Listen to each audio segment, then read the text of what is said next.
श्री गणेशाय नमः। श्री जानकी वल्लभ हिते श्री रामचरितमानस स्थिति सोपान अरण्यकांड हिंदी अनुवाद।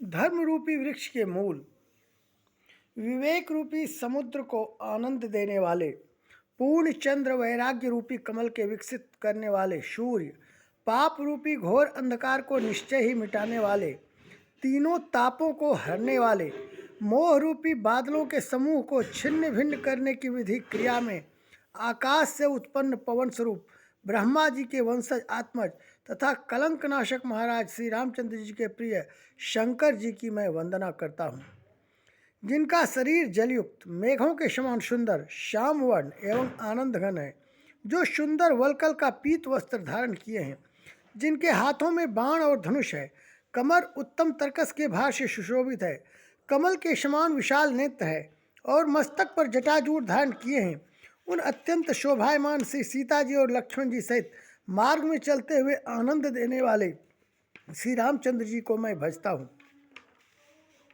हे पार्वती, श्री राम जी के गुण गूढ़ हैं। पंडित और मुनि उन्हें समझकर वैराग्य प्राप्त करते हैं, परंतु जो भगवान से विमुख हैं और जिनका धर्म में प्रेम नहीं है, वे महामूढ़ उन्हें सुनकर मोह को प्राप्त होते हैं। पूर्ववासियों के और भरत जी के अनुपम और सुंदर प्रेम का मैंने अपनी बुद्धि के अनुसार गान किया। अब देवता, मनुष्य और मुनियों के मन को भाने वाले प्रभु श्री रामचंद्र जी के वह अत्यंत पवित्र चरित्र सुनो, जिन्हें वे वन में कर रहे हैं। एक बार सुंदर फूल चुनकर श्री राम जी ने अपने हाथों से भांति भांति के गहने बनाए और सुंदर स्फटिक शिला पर बैठे हुए प्रभु ने आदर के साथ वे गहने श्री सीता जी को पहनाए। देवराज इंद्र का मूर्ख पुत्र जयंत कौवे का रूप धरकर श्री रघुनाथ जी का बल देखना चाहता था, जैसे महान मंदबुद्धि चींटी समुद्र का थाह पाना चाहती हो। वह मूढ़ मंदबुद्धि कारण से भगवान के बल की परीक्षा करने के लिए बना हुआ कौवा सीता जी के चरणों में चोंच मारकर भागा। जब रक्त बह चला तब श्री रघुनाथ जी ने जाना और धनुष पर सिंह सरकंडे का बाण संधान किया। श्री रघुनाथ जी जो अत्यंत ही कृपालु हैं और जिनका दीनों पर सदा प्रेम रहता है, उनसे भी उस अवगुणों के घर मूर्ख जयंत ने आकर छल किया। मंत्र से प्रेरित होकर वह ब्रह्मबाण दौड़ा, कौवा भयभीत होकर भाग चला। वह अपना असली रूप धरकर पिता इंद्र के पास गया, पर श्री राम जी का विरोधी जानकर इंद्र ने उसको नहीं रखा। तब वह निराश हो गया, उसके मन में भय उत्पन्न हो गया, जैसे दुर्वासा ऋषि को चक्र से भय हुआ था। वह ब्रह्मलोक, शिवलोक आदि समस्त लोकों में थका हुआ और भय शोक से व्याकुल होकर भागता फिरा, पर रखना तो दूर रहा, किसी ने उसे बैठने तक के लिए नहीं कहा। श्री राम जी के द्रोही को कौन रख सकता है? काक भुसुंडी जी कहते हैं, हे गरुड़ सुनिए, उसके लिए माता मृत्यु के समान, पिता यमराज के समान और अमृत विष के समान हो जाता है। मित्र सैकड़ों शत्रुओं की सी करनी करने लगता है। देव नदी गंगा जी उसके लिए वैतरणी यमपुरी की नदी हो जाती है। हे भाई सुनिए, जो श्री रघुनाथ जी के विमुख होता है, समस्त जगत उसके लिए अग्नि से भी अधिक गर्म जलाने वाला हो जाता है। नारद जी ने जयंत को व्याकुल देखा तो उन्हें दया आ गई, क्योंकि संतों का चित्त बड़ा कोमल होता है। उन्होंने उसे समझाकर तुरंत श्री राम जी के पास भेज दिया। उसने जाकर पुकार कर कहा, हे शरणागत के हितकारी, मेरी रक्षा कीजिए। आतुर और भयभीत जयंत ने जाकर श्री राम जी के चरण पकड़ लिए और कहा, हे दयालु रघुनाथ जी, रक्षा कीजिए, रक्षा कीजिए। आपकी अतुलित बल और आपकी अतुलित प्रभुता सामर्थ्य को मैं मंदबुद्धि जान नहीं पाया था। अपने किए हुए कर्म से उत्पन्न हुआ फल मैंने पा लिया। अब हे प्रभु, मेरी रक्षा कीजिए, मैं आपकी शरण तक कर आया हूँ। शिव जी कहते हैं, हे पार्वती, कृपालु श्री रघुनाथ जी ने उसकी अत्यंत आर्त दुख भरी वाणी सुनकर उसे एक आंख का काना करके छोड़ दिया। उसने मोहवश द्रोह किया था, इसलिए यद्यपि उसका वध ही उचित था, पर प्रभु ने कृपा करके उसे छोड़ दिया। श्री राम जी के समान कृपालु और कौन होगा? चित्रकूट में बसकर श्री रघुनाथ जी ने बहुत से चरित्र किए जो कानों को अमृत के समान प्रिय हैं। फिर कुछ समय पश्चात श्री राम जी ने मन में ऐसा अनुमान किया कि मुझे सब लोग जान गए हैं, इससे यहाँ बड़ी भीड़ हो जाएगी, इसीलिए अब सब मुनियों से विदा लेकर सीता जी सहित दोनों भाई चले। जब प्रभु अत्रि जी के आश्रम में गए तो उनका आगमन सुनते ही महामुनि हर्षित हो गए, शरीर पुलकित हो गया। अत्रि जी उठकर दौड़े। उन्होंने दौड़े आते देखकर श्री राम जी और भी शीघ्रता से चले आए। दंडवत करते हुए ही श्री राम जी को उठाकर मुनि ने हृदय से लगा लिया और प्रेमाश्रुओं के जल से दोनों भाइयों को नहला दिया। श्री राम जी की छवि देखकर मुनि के नेत्र शीतल हो गए। तब वे उनको आदर पूर्वक अपने आश्रम में ले आए। पूजन करके सुंदर वचन कहकर मुनि ने मूल और फल दिए जो प्रभु के मन को बहुत रुचे। प्रभु आसन पर विराजमान हैं। नेत्र भरकर उनकी शोभा देखकर परम प्रवीण मुनि श्रेष्ठ हाथ जोड़कर स्तुति करने लगे। हे भक्त वत्सल, हे कृपालु, हे कोमल स्वभाव वाले, मैं आपको नमस्कार करता हूँ। निष्काम पुरुषों को अपना परम धाम देने वाले आपके चरण कमलों को मैं भजता हूँ। आप नितांत सुंदर श्याम, संसार आवागमन रूपी समुद्र को मथने के लिए मंदराचल रूप फूले हुए कमल के समान नेत्रों वाले और मद आदि दोषों से छुड़ाने वाले हैं। हे प्रभु, आपकी लंबी भुजाओं का पराक्रम और आपका ऐश्वर्य अप्रमेय, बुद्धि के परे अथवा असीम है। आप तर्कश और धनुष्बाण धारण करने वाले, तीनों लोकों के स्वामी, सूर्यवंश के भूषण, महादेव जी के धनुष को तोड़ने वाले, मुनिराजों और संतों को आनंद देने वाले तथा देवताओं के शत्रु असुरों के समूह का नाश करने वाले हैं। आप कामदेव के शत्रु, महादेव जी के द्वारा वंदित, ब्रह्मा आदि देवताओं से सेवित, विशुद्ध ज्ञान में विग्रह और समस्त दोषों को नष्ट करने वाले हैं। हे लक्ष्मीपते, हे सुखों की खान और सत्पुरुषों की एकमात्र गति, मैं आपको नमस्कार करता हूँ। हे शचीपति, इंद्र के प्रिय छोटे भाई वामन जी, स्वरूपा शक्ति सीता जी और छोटे भाई लक्ष्मी जी सहित आपको मैं भजता हूँ। जो मनुष्य मत्सर डाह रहित होकर आपके चरण कमलों का सेवन करते हैं, वे तर्क वितर्क अनेक प्रकार के संदेह रूपी तरंगों से पूर्ण संसार रूपी समुद्र में नहीं गिरते, आवागमन के चक्कर में नहीं पड़ते। जो एकांतवासी पुरुष मुक्ति के लिए इंद्रियादि का निग्रह करके उन्हें विषयों से हटाकर प्रसन्नतापूर्वक आपको भजते हैं, वे स्वकीय गति को, अपने स्वरूप को प्राप्त होते हैं।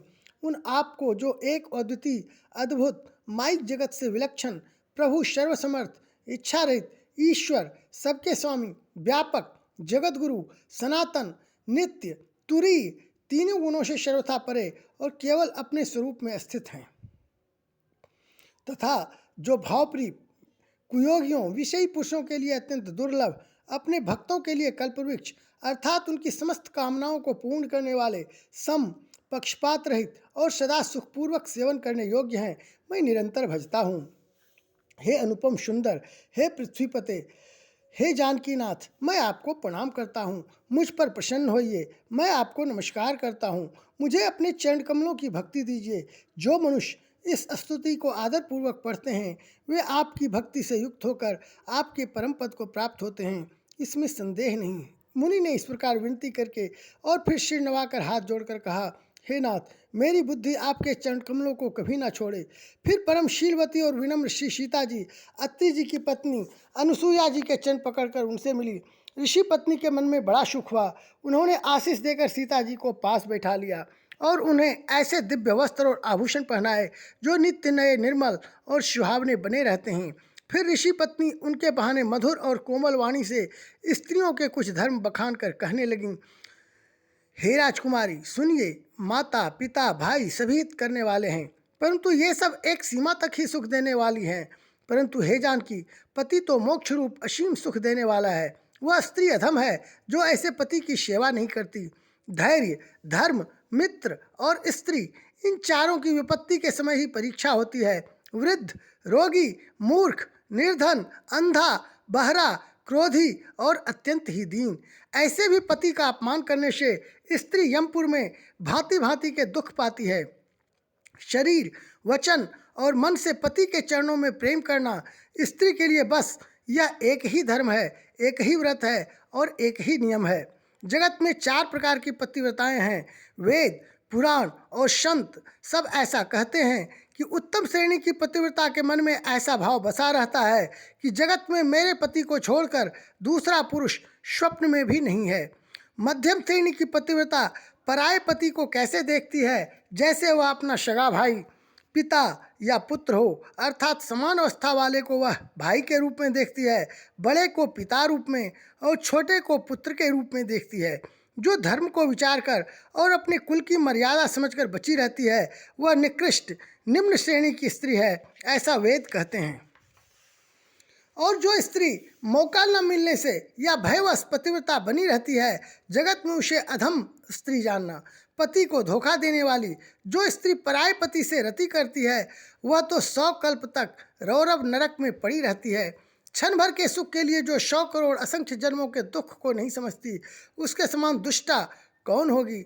जो स्त्री छल छोड़कर पातिव्रत धर्म को ग्रहण करती है, वह बिना ही परिश्रम परम गति को प्राप्त करती है। किंतु जो पति के प्रतिकूल चलती है, वह जहाँ भी जाकर जन्म लेती है, वहीं जवानी पाकर भरी जवानी में विधवा हो जाती है।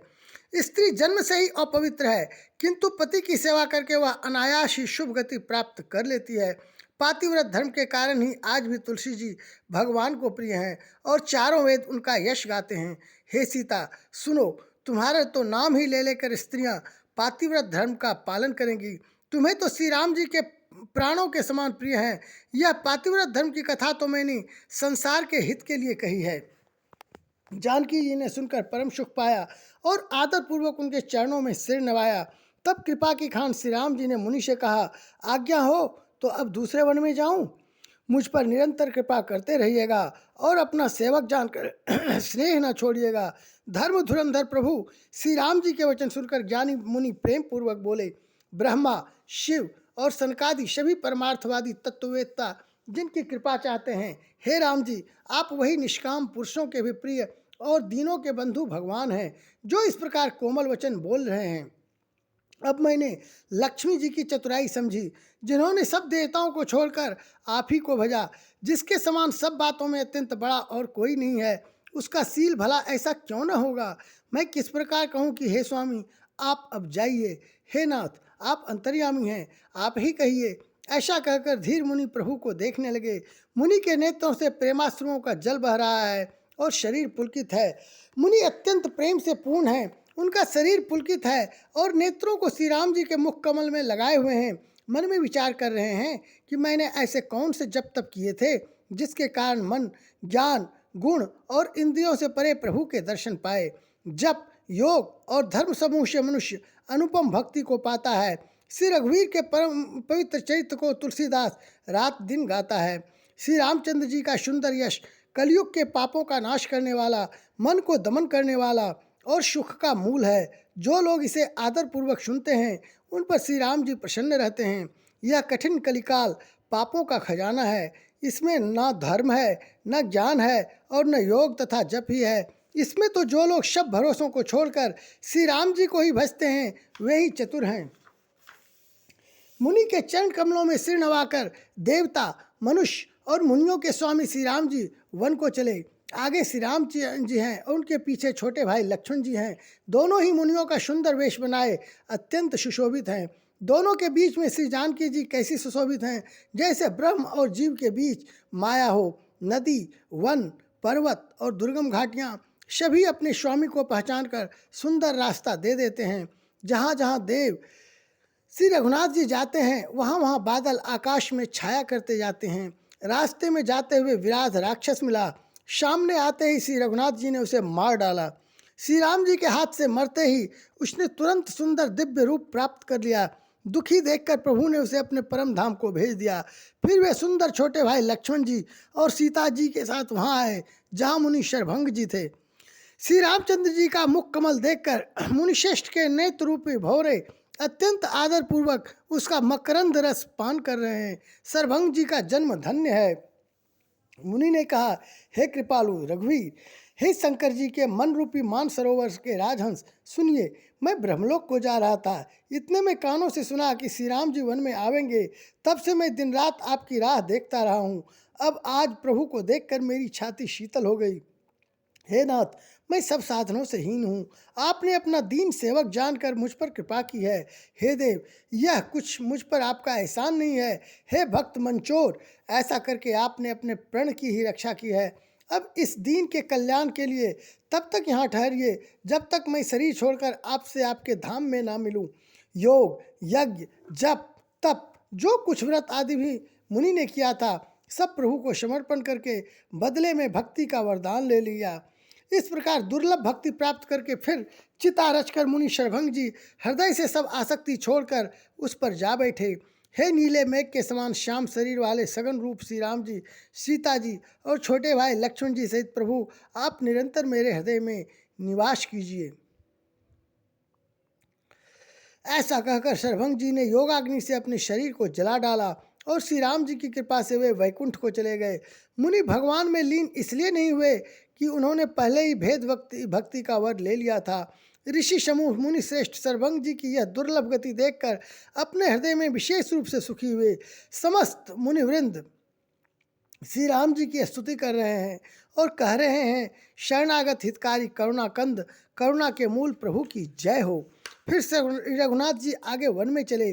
श्रेष्ठ मुनियों के समूह से बहुत से समूह उनके साथ हो लिए। हड्डियों का ढेर देखकर श्री रघुनाथ जी को बड़ी दया आई। उन्होंने मुनियों से पूछा। मुनियों ने कहा, हे स्वामी, आप सर्वदर्शी, सर्वज्ञ और अंतर्यामी, सबके हृदय की जानने वाले हैं। जानते हुए भी अनजान की तरह हमसे कैसे पूछ रहे हैं? राक्षसों के दलों ने सब मुनियों को खा डाला है। ये सब उन्हीं की हड्डियों के ढेर हैं। यह सुनते ही श्री रघुवीर के नेत्रों में जल छा गया। उनकी आंखों में करुणा के आंसू भर आए। श्री राम जी ने भुजा उठाकर प्रण किया कि मैं पृथ्वी को राक्षसों से रहित कर दूंगा। फिर समस्त मुनियों के आश्रमों में जा जाकर उनको दर्शन एवं संभाषण का सुख दिया। मुनि अगस्त जी के एक सुतीक्ष नामक सुजान ज्ञानी शिष्य थे। उनकी भगवान में प्रीति थी। वे मन, वचन और कर्म से श्री राम जी के चरणों के सेवक थे। उन्हें स्वप्न में भी किसी दूसरे देवता का भरोसा नहीं था। उन्होंने ज्यों ही प्रभु का आगमन कानों से सुन पाया, त्यों ही अनेक प्रकार के मनोरथ करते हुए वे आतुरता शीघ्रता से दौड़ चले। हे विधाता, क्या दीनबंधु श्री रघुनाथ जी मुझ जैसे दुष्ट पर भी दया करेंगे? क्या स्वामी श्री राम जी छोटे भाई लक्ष्मण जी सहित मुझसे अपने सेवक की तरह मिलेंगे? मेरे हृदय में दृढ़ विश्वास नहीं होता, क्योंकि मेरे मन में भक्ति, वैराग्य या ज्ञान कुछ भी नहीं है। मैंने ना तो सत्संग, योग, जप अथवा यज्ञ ही किए हैं और न प्रभु के चरण कमलों में मेरा दृढ़ अनुराग ही है। हाँ, दया के भंडार प्रभु की एक बाण है कि जिसे किसी दूसरे का सहारा नहीं है, वह उन्हें प्रिय होता है। भगवान की इस बाण का स्मरण आते ही मुनि आनंद मग्न होकर मन ही मन कहने लगे, आहा, भवबंधन से छुड़ाने वाले प्रभु के मुखारविंद को देखकर आज मेरे नेत्र सफल होंगे। शिव जी कहते हैं, हे भवानी, ज्ञानी मुनि प्रेम में परिपूर्ण रूप से निमग्न हैं। उनकी वह दशा कही नहीं जाती। उन्हें दिशा विदिशा, दिशाएं और उनके कोण आदि और रास्ता कुछ भी नहीं सूझ रहा है। मैं कौन हूँ और कहाँ जा रहा हूँ यह भी नहीं जानते। इसका भी ज्ञान नहीं है। वे कभी पीछे घूमकर फिर आगे चलने लगते हैं और कभी प्रभु के गुण गा गा कर नाचने लगते हैं। मुनि ने प्रगाढ़ प्रेमा भक्ति प्राप्त कर ली। प्रभु श्री राम जी वृक्ष की आड़ में छिपकर भक्त की प्रेमोन्मत्त दशा देख रहे हैं। मुनि का अत्यंत प्रेम देखकर भव भय, आवागमन के भय को हरने वाले श्री रघुनाथ जी मुनि के हृदय में प्रकट हो गए। हृदय में प्रभु के दर्शन पाकर मुनि बीच रास्ते में अचल अस्थिर होकर बैठ गए। उनका शरीर रोमांच से कटहल के फल के समान कंटकित हो गया। तब श्री रघुनाथ जी उनके पास चले आए और अपने भक्त की प्रेम दशा देखकर मन में बहुत प्रसन्न हुए। श्री राम जी ने मुनि को बहुत प्रकार से जगाया, पर मुनि नहीं जागे, क्योंकि उन्हें प्रभु के ध्यान का सुख प्राप्त हो रहा था। तब श्री राम जी ने अपने राज रूप को छिपा लिया और उनके हृदय में अपना चतुर्भुज रूप प्रकट किया। तब अपने इष्ट स्वरूप के अंतर्धान होते ही मुनि कैसे व्याकुल होकर उठे, जैसे श्रेष्ठ मणिधर सर्प मणि के बिना व्याकुल हो जाता है। मुनि ने अपने सामने सीता जी और लक्ष्मण जी सहित श्याम सुंदर विग्रह सुखधाम श्री राम जी को देखा। प्रेम में मग्न हुए वे बड़भागी श्रेष्ठ मुनि लाठी की तरह गिरकर श्री राम जी के चरणों में लग गए। श्री राम जी ने अपनी विशाल भुजाओं से पकड़कर उन्हें उठा लिया और बड़े प्रेम से हृदय में से लगा रखा। कृपालु श्री रामचंद्र जी ने मुनि से मिलते हुए ऐसे शोभित हो रहे हैं, मानो सोने के वृक्ष से तमाल का वृक्ष गले लगकर मिल रहा हो। मुनि निस्तब्ध खड़े हुए टकटकी लगाकर श्री राम जी का मुख देख रहे हैं, मानो चित्र में लिखकर बनाए गए हों। तब मुनि ने हृदय में धीरज धरकर बार बार चरणों को स्पर्श किया। फिर प्रभु को अपने आश्रम में लाकर अनेक प्रकार से उनकी पूजा की। मुनि कहने लगे, हे प्रभु, मेरी विनती सुनिए। मैं किस प्रकार से आपकी स्तुति करूं? आपकी महिमा अपार है और मेरी बुद्धि अल्प है। जैसे सूर्य के समान जुगनू का उजाला, हे नीलकमल की माला के समान श्याम शरीर वाले, हे जटाओं का मुकुट और मुनियों के वल्कल वस्त्र पहने हुए, हाथों में धनुष बांध लिए तथा कमर में तरकस कसे हुए श्री राम जी, मैं आपको निरंतर नमस्कार करता हूँ। जो मोह रूपी घने वन को जलाने के लिए अग्नि है, संत रूपी कमलों के वन के प्रफुल्लित करने के लिए सूर्य है, राक्षस रूपी हाथियों के समूह को पछाड़ने के लिए सिंह है, और भव आवागमन रूपी पक्षी के मारने के लिए बाज रूप है। वे प्रभु सदा हमारी रक्षा करें। हे लाल कमल के समान नेत्र और सुंदर वेश वाले, सीता जी के नेत्र रूपी चकोर के चंद्रमा, शिव जी के हृदय रूपी मानसरोवर के बालहंस, विशाल हृदय और भुजा वाले श्री रामचंद्र जी, मैं आपको नमस्कार करता हूँ। जो संशय रूपी सर्प को ग्रसने के लिए गरुड़ हैं, अत्यंत कठोर तर्क से उत्पन्न होने वाले, विषाद का नाश करने वाले हैं, आवागमन को मिटाने वाले और देवताओं के समूह को आनंद देने वाले हैं, वे कृपा के समूह श्री राम जी सदा हमारी रक्षा करें। हे निर्गुण, सगुण, विषम और समरूप, हे ज्ञान, वाणी और इंद्रियों से अतीत, हे अनुपम, निर्मल, संपूर्ण दोष रहित, अनंत एवं पृथ्वी का भार उतारने वाले श्री रामचंद्र जी, मैं आपको नमस्कार करता हूँ। जो भक्तों के लिए कल्पवृक्ष के बगीचे हैं, क्रोध, लोभ, मद और काम को डराने वाले हैं, अत्यंत ही चतुर और संसार रूपी समुद्र से तरने के लिए सेतु रूप हैं, वे सूर्य कुल की ध्वजा श्री राम जी सदा मेरी रक्षा करें। जिनकी भुजाओं का प्रताप अतुलनीय है, जो बल के धाम हैं, जिनका नाम कलयुग के बड़े भारी पापों का नाश करने वाला है, जो धर्म के कवच रक्षक हैं और जिनके गुण समूह आनंद देने वाले हैं, वे श्री राम जी निरंतर मेरे कल्याण का विस्तार करें। यद्यपि आप निर्मल, व्यापक, अविनाशी और सबके हृदय में निरंतर निवास करने वाले हैं, तथापि हे खरारी श्री राम जी, लक्ष्मण जी और सीता जी सहित वन में विचरने वाले आप इसी रूप में मेरे हृदय में निवास कीजिए। हे स्वामी, आपको जो सगुण, निर्गुण और अंतर्यामी जानते हों, वे जाना करें। मेरे हृदय को तो कौशलवती कमल नयन श्री राम जी ही अपना घर बनावें। ऐसा अभिमान भूल कर भी ना छूटे कि मैं सेवक हूँ और श्री रघुनाथ जी मेरे स्वामी हैं। मुनि के वचन सुनकर श्री राम जी के मन में बहुत प्रसन्न हुए। तब उन्होंने हर्षित होकर श्रेष्ठ मुनि को हृदय से लगा लिया और कहा, हे मुनि, मुझे परम प्रसन्न जानो, जो वर मांगो वही मैं तुम्हें दूं। मुनि सुतीक्ष्ण जी ने कहा, मैंने तो वर कभी मांगा ही नहीं, मुझे समझ ही नहीं पड़ता कि क्या झूठ है और क्या सत्य है, क्या मांगूं क्या नहीं। अतः हे रघुनाथ जी, हे दासों को सुख देने वाले, आपको जो अच्छा लगे मुझे वही दीजिए। श्री रामचंद्र जी ने कहा, हे मुने, तुम प्रगाढ़ भक्ति, वैराग्य, विज्ञान और समस्त गुणों तथा ज्ञान के निधान हो जाओ। तब मुनि बोले, प्रभु ने जो वरदान दिया वह तो मैंने पा लिया, अब मुझे जो अच्छा लगता है वह दीजिए। हे प्रभु, हे श्री राम जी, छोटे भाई लक्ष्मण जी और सीता जी सहित धनुष बाणधारी आप निष्काम अस्थिर होकर मेरे हृदय रूपी आकाश में चंद्रमा की भांति सदा निवास कीजिए। एवं अस्तु, ऐसा ही हो। ऐसा उच्चारण कर लक्ष्मी निवास श्री रामचंद्र जी हर्षित होकर अगस्त ऋषि के पास चले। तब सुतीक्ष्ण जी बोले, गुरु, अगस्त जी का दर्शन पाए और इस आश्रम में आए मुझे बहुत दिन हो गए। अब मैं भी प्रभु आपके साथ गुरु जी के पास चलता हूँ। इसमें हे नाथ, आप पर मेरा कोई एहसान नहीं है। मुनि की चतुरता देखकर कृपा के भंडार श्री राम जी ने उनको साथ ले लिया और दोनों भाई हंसने लगे। रास्ते में अपनी अनुपम भक्ति का वर्णन करते हुए देवताओं के राज राजेश्वर श्री राम जी अगस्त मुनि के आश्रम पर पहुँचे। सुतीक्ष्ण तुरंत ही गुरु अगस्त जी के पास गए और दंडवत करके ऐसा कहने लगे, हे नाथ, अयोध्या के राजा दशरथ जी के कुमार जगदाधार श्री रामचंद्र जी छोटे भाई लक्ष्मण जी और सीता जी सहित आपसे मिलने आए हैं, जिनका हे देव आप रात दिन जप करते रहते हैं। यह सुनते ही अगस्त जी तुरंत ही उठ दौड़े। भगवान को देखते ही उनके नेत्रों में आनंद और प्रेम के आंसुओं का जल भर आया। दोनों भाई मुनि के चरण कमलों पर गिर पड़े। ऋषि ने उठाकर बड़े प्रेम से उन्हें हृदय से लगा लिया। ज्ञानी मुनि ने आदरपूर्वक कुशल पूछकर उनको लाकर श्रेष्ठ आसन पर बैठाया। फिर बहुत प्रकार से प्रभु की पूजा करके कहा, मेरे समान भाग्यवान आज दूसरा कोई नहीं है। वहाँ जहाँ तक जितने भी अन्य मुनिगण थे, सभी आनंद कंद श्री राम जी के दर्शन करके हर्षित हो गए। मुनियों के समूह में श्री रामचंद्र जी सबकी ओर सम्मुख होकर बैठे हैं, अर्थात प्रत्येक मुनि को श्री राम जी अपने ही सामने मुख करके बैठे दिखाई देते हैं और सब मुनि टकटकी लगाए उनके मुख को देख रहे हैं। ऐसा जान पड़ता है मानो चकोरों का समुदाय शरद पूर्णिमा के चंद्रमा की ओर देख रहा हो। तब श्री राम जी ने मुनि से कहा, हे प्रभु, आपसे तो कुछ छिपा है नहीं। मैं जिस कारण से आया हूँ वह आप जानते ही हैं। इसी से हे तात, मैंने आपसे समझाकर कुछ नहीं कहा। हे प्रभु, अब आप मुझे वही मंत्र सलाह दीजिए जिस प्रकार मैं मुनियों के द्रोही राक्षसों को मारूं। प्रभु की वाणी सुनकर मुनि मुस्कुराए और बोले, हे नाथ, आपने क्या समझकर मुझसे यह प्रश्न किया है? हे पापों का नाश करने वाले, मैं तो आप ही के भजन के प्रभाव से आपकी कुछ थोड़ी सी महिमा जानता हूँ। आपकी माया गूलर के विशाल वृक्ष के समान है। अनेकों ब्रह्मांडों के समूह ही जिसके फल हैं।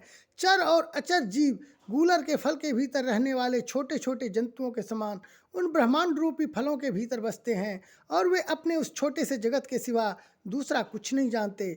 उन फलों का भक्षण करने वाला कठिन और कराल काल है। वह काल भी सदा आपसे भयभीत रहता है। उन्हीं आपने समस्त लोकपालों के स्वामी होकर भी मुझसे मनुष्य की तरह प्रश्न किया। हे कृपा के धाम, मैं तो यह वर मांगता हूँ कि आप श्री सीता जी और छोटे भाई लक्ष्मण जी सहित मेरे हृदय में सदा निवास कीजिए। मुझे प्रगाढ़ भक्ति, वैराग्य, सत्संग और आपके चरण कमलों में अटूट प्रेम प्राप्त हो। यद्यपि आप अखंड और अनंत ब्रह्म हैं, जो अनुभव से ही जानने में आते हैं और जिनका संत जन भजन करते हैं। यद्यपि मैं आपके ऐसे रूप को जानता हूँ और उसका वर्णन भी करता हूँ, तो भी लौट लौट कर मैं शगुन ब्रह्म में आपके इस सुंदर स्वरूप में ही प्रेम मानता हूँ। आप सेवकों को सदा ही बढ़ाई दिया करते हैं। इसी से हे रघुनाथ जी, आपने मुझसे पूछा है। हे प्रभु, एक परम मनोहर और पवित्र स्थान है, उसका नाम पंचवटी है। हे प्रभु, आप दंडक वन को, जहाँ पंचवटी है, पवित्र कीजिए और श्रेष्ठ मुनि गौतम जी के कठोर शाप को हर लीजिए। हे रघुकुल के स्वामी, आप सब मुनियों पर दया करके वहीं निवास कीजिए। मुनि की आज्ञा पाकर श्री रामचंद्र जी वहाँ से चल दिए और शीघ्र ही पंचवटी के निकट पहुँच गए। वहाँ गृद्धराज जटायु से भेंट हुई। उसके साथ बहुत प्रकार से प्रेम बढ़ाकर प्रभु श्री रामचंद्र जी गोदावरी जी के समीप पर्णकुटी छा कर रहने लगे। जब से श्री राम जी ने वहाँ निवास किया, तब से मुनि सुखी हो गए। उनका डर जाता रहा। पर्वत, वन, नदी और तालाब शोभा से छा गए। वे दिनों दिन अधिक सुहावने मालूम होने लगे। पक्षी और पशुओं के समूह आनंदित रहते हैं और भौरे मधुर गुंजार करते हुए शोभा पा रहे हैं। जहाँ प्रत्यक्ष श्री राम जी विराजमान है, उस वन का वर्णन सर्पराज शेष जी भी नहीं कर सकते। एक बार प्रभु श्री राम जी सुख से बैठे हुए थे। उस समय लक्ष्मण जी ने उनसे छल रहित सरल वचन कहे, हे देवता, मनुष्य, मुनि और चराचर के स्वामी, मैं अपने प्रभु की तरह अपना स्वामी समझकर आपसे पूछता हूँ। हे देव, मुझे समझाकर वही कहिए जिससे सब छोड़कर मैं आपकी चरण रज की ही सेवा करूं। ज्ञान, वैराग्य और माया का वर्णन कीजिए और उस भक्ति को कहिए जिसके कारण आप दया करते हैं। हे प्रभु, ईश्वर और जीव का भेद भी सब समझा कर कहिए, जिससे आपके चरणों में मेरी प्रीति हो और शोक, मोह तथा भ्रम नष्ट हो जाएं। श्री राम जी ने कहा, हे तात, मैं थोड़े ही में सब समझा कर कह देता हूँ। तुम मन, चित्त और बुद्धि लगाकर सुनो। मैं और मेरा, तू और तेरा, यही माया है जिसने समस्त जीवों को वश में कर रखा है। इंद्रियों के विषयों को और जहाँ तक मन जाता है, हे भाई, उस सब को माया जानना। उसके भी एक विद्या और दूसरी अविद्या, इन दोनों भेदों को तुम सुनो। एक अविद्या दुष्ट, दोषयुक्त है और अत्यंत दुख रूप है, जिसके वश होकर जीव संसार रूपी कुएं में पड़ा हुआ है। और एक विद्या जिसके वश में गुण है और जो जगत की रचना करती है, वह प्रभु से ही प्रेरित होती है। उसके अपना बल कुछ भी नहीं है। ज्ञान वह है जहाँ जिसमें मान आदि एक भी दोष नहीं है और जो सब में समान रूप से ब्रह्म को देखता है।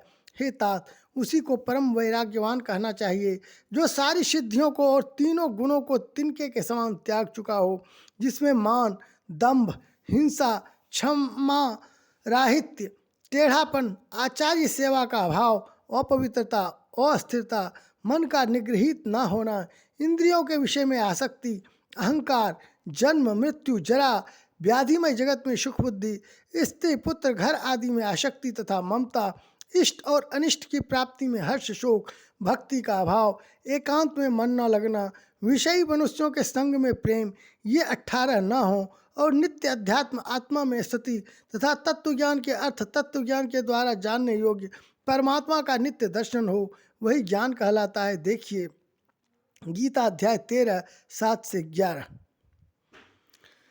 जो माया को, ईश्वर को और अपने स्वरूप को नहीं जानता, उसे जीव कहना चाहिए। जो कर्मानुसार बंधन और मोक्ष देने वाला, सबसे परे और माया का प्रेरक है, वह ईश्वर है। धर्म के आचरण से वैराग्य और योग से ज्ञान होता है तथा ज्ञान मोक्ष का देने वाला है, ऐसा वेदों ने वर्णन किया है। और हे भाई, जिससे मैं शीघ्र ही प्रसन्न होता हूँ वह मेरी भक्ति है, जो भक्तों को सुख देने वाली है। वह भक्ति स्वतंत्र है, उसको ज्ञान विज्ञान आदि किसी दूसरे साधन का सहारा अपेक्षा नहीं है। ज्ञान और विज्ञान तो उसके अधीन है। हे तात, भक्ति अनुपम एवं सुख की मूल है, और वह तभी मिलती है जब संत अनुकूल प्रसन्न होते हैं। अब मैं भक्ति के साधन विस्तार से कहता हूँ। यह सुगम मार्ग है जिससे जीव मुझको सहज ही पा जाते हैं। पहले तो ब्राह्मणों के चरणों में अत्यंत प्रीति हो और वेद की रीति के अनुसार अपने अपने वर्णाश्रम के कर्मों में लगा रहे। इसका फल फिर विषयों से वैराग्य होगा। तब वैराग्य होने पर मेरे धर्म भागवत धर्म में प्रेम उत्पन्न होगा। तब श्रवण आदि 9 प्रकार की भक्तियां दृढ़ होंगी और मन में मेरी लीलाओं के प्रति अत्यंत प्रेम होगा, जिसका संतों के चरण कमलों में अत्यंत प्रेम हो। मन वचन और कर्म से भजन का दृढ़ नियम हो, और जो मुझको ही गुरु पिता माता भाई पति और देवता सब कुछ जाने और सेवा में दृढ़ हो। मेरा गुण गाते इसमें जिसका शरीर पुलकित हो जाए, वाणी गदगद हो जाए और नेत्रों में प्रेमाश्रुओं का जल बहने लगे, और काम मद और दम्भ आदि जिसमें ना हो। हे भाई, मैं सदा उसके वश में रहता हूँ जिनको कर्म वचन और मन से मेरी ही गति है, और जो निष्काम भाव से मेरा भजन करते हैं उनके हृदय कमल में मैं सदा विश्राम किया करता हूँ। इस भक्ति योग को सुनकर लक्ष्मण जी ने अत्यंत सुख पाया और उन्होंने प्रभु श्री रामचंद्र जी के चरणों में सिर नवाया। इस प्रकार वैराग्य, ज्ञान, गुण और नीति कहते हुए कुछ दिन बीत गए। शूर्पणखा नामक रावण की एक बहन थी, जो नागिन के समान भयानक और दुष्ट हृदय की थी। वह एक बार पंचवटी में गई और दोनों राजकुमारों को देखकर विकल काम से पीड़ित हो गई। काक भुसुंडी जी कहते हैं, हे गरुड़ जी, शूर्पणखा जैसी राक्षसी धर्म ज्ञान शून्य कामांध स्त्री मनोहर पुरुष को देखकर चाहे वह भाई पिता पुत्र ही हो विकल हो जाती है और मन को नहीं रोक सकती। जैसे सूर्यकांत मणि सूर्य को देखकर द्रवित हो जाती है, ज्वाला से पिघल जाती है, वह सुंदर रूप धारण धरकर प्रभु के पास जाकर और बहुत मुस्कुराकर वचन बोली, ना तो तुम्हारे समान कोई पुरुष है, ना मेरे समान स्त्री।